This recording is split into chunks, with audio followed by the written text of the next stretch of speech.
Welcome to Man Does Tech, where I solve the problems you didn't even know you had. In this video, I will explain how to make custard. First, let's gather our essential ingredients. You'll need 2 cups of whole milk, 4 egg yolks, and 1/4 cup of sugar. For that perfect consistency, make sure to have 2 tablespoons of cornstarch ready. And of course, a teaspoon of vanilla extract will give your custard a delightful aroma and taste. Let's get started. Now let's prepare our custard base. In a separate bowl, whisk together the egg yolks, sugar, and cornstarch until the mixture is smooth and pale. Meanwhile, gently heat your 2 cups of milk in a saucepan over medium heat. It should be simmering but not boiling. This careful heating ensures a smooth, lump-free custard later on. We're building a delicious foundation. It's time to combine our ingredients.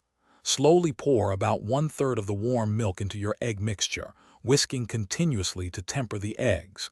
This prevents them from scrambling. Then, pour this tempered mixture back into the saucepan with the remaining milk. Cook over medium-low heat, stirring constantly with a whisk until the custard thickens to your desired consistency. This usually takes about 5 to 7 minutes. Once your custard has reached the perfect thickness, remove it from the heat immediately. Now, stir in that 1 teaspoon of vanilla extract for a final burst of flavor. Pour the warm custard into a clean bowl and cover it directly with plastic wrap to prevent a skin from forming. Chill your delicious creation in the refrigerator for at least 2 hours. This allows it to set beautifully and develop its full, rich taste. Enjoy! Thanks for watching. If you found this helpful, don't forget to like and subscribe.